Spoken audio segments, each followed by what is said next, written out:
Hi everyone.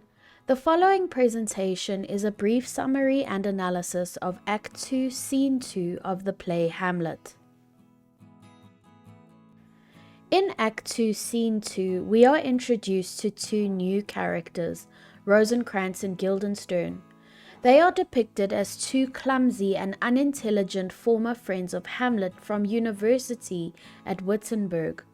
They are summoned by Claudius and Gertrude to discover the cause of Hamlet's strange behaviour. Act 2, Scene 2 of Hamlet opens with Claudius and Gertrude greeting Hamlet's old friends, Rosencrantz and Guildenstern. Claudius and Gertrude have summoned them to Elsinore to find out why Hamlet is so depressed and acting all strange. Rosencrantz and Guildenstern agree to help Claudius and Gertrude. What we will learn throughout the play is that Rosencrantz and Guildenstern are exceptionally gullible, and they never see through various schemes. They are very easily manipulated by everyone, including both Claudius and Hamlet. Rosencrantz and Guildenstern struggle to discern appearance versus what is reality. Polonius enters and claims he has figured out the reason for Hamlet's madness. Cornelius and Voltemand, Denmark's ambassadors to Norway, have returned to Denmark, and Polonius goes to get them before discussing Hamlet with Claudius and Gertrude. While Polonius is gone, Gertrude speculates that Hamlet's madness most probably comes from both his father's death and her too hasty marriage to Claudius. I have mentioned this before, that we can only wonder if Gertrude was involved in King Hamlet's murder. However, her comment here indicates she's unaware that Claudius murdered King Hamlet. What do you think? Polonius returns with Voltemand and Cornelius. They report that the King of Norway, Fortinbras's uncle, reprimanded Fortinbras, who has promised not to attack Denmark. The King of Norway rewarded Fortinbras by allowing him to attack Poland instead. In exchange for not attacking Denmark, the King of Norway asks that Claudius give Fortinbras's army free passage through Denmark on the way to Poland. Claudius agrees to allow Norway safe passage through to Poland, and the ambassadors leave.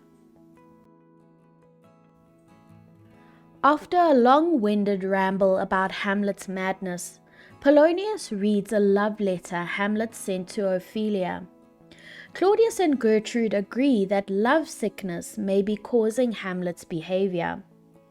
Polonius proposes that they stage a meeting between Hamlet and Ophelia and spy on them to test his theory, to which Claudius agrees. Once again, Polonius is meddling. You will soon notice how absolutely adamant Polonius becomes to prove his theory that Hamlet's odd behaviour is because of lovesickness for Ophelia. He is so convinced of this that he completely disregards Ophelia's privacy by showing Claudius and Gertrude her personal letters from Hamlet. This is another example of how women are treated in the play. Their feelings and privacy are ignored. Hamlet enters reading a book. Claudius and Gertrude leave Polonius alone to talk to Hamlet. Polonius speaks with Hamlet, who responds with statements about pregnancy, death, and rot.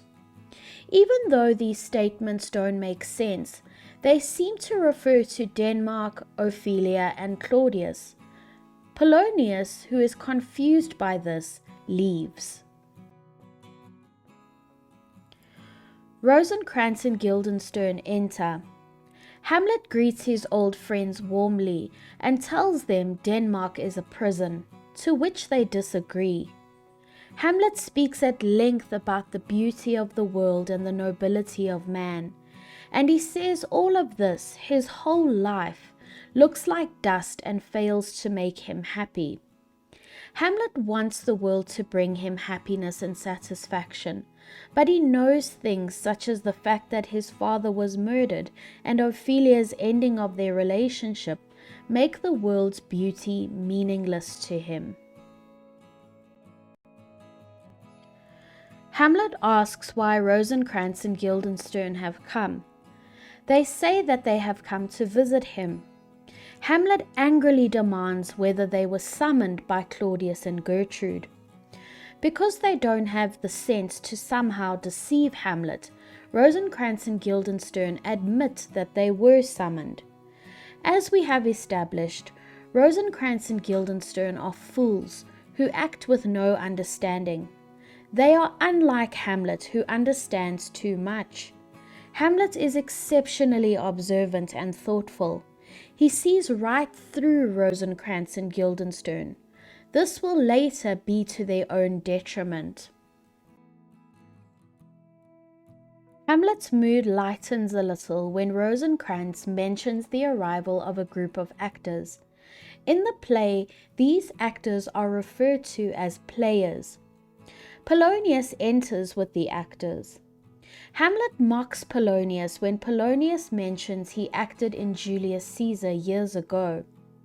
Hamlet then asks one of the actors to act out a speech, and the actor does with great feeling. Hamlet tells Polonius to treat the actors well and to give them a good place to stay. Hamlet privately asks the first player to perform a play called The Murder of Gonzago, and if he, Hamlet, could insert some of his own lines into the script the following night. The actor agrees to this.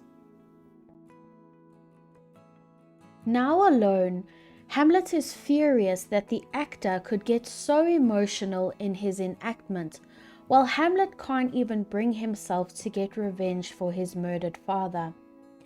Hamlet muses on a plan he has come up with. He will have the actors show a scene similar to Claudius's murder of his father, King Hamlet, to determine from Claudius's reaction if Claudius is guilty or not. Hamlet says, "The play's the thing wherein I'll catch the conscience of the king." We can ask ourselves if Hamlet should have accomplished something to avenge his father by now. One could reason that Hamlet doesn't have any evidence as such, only the word of the ghost, whom Hamlet isn't even sure is telling the truth at this stage. Perhaps a part of him wonders if Claudius really is guilty. Thank you for watching this presentation on Act 2, Scene 2 of Hamlet. Please be sure to subscribe to my YouTube channel and to give my TikTok and Instagram pages a follow at English_is.love for more English content.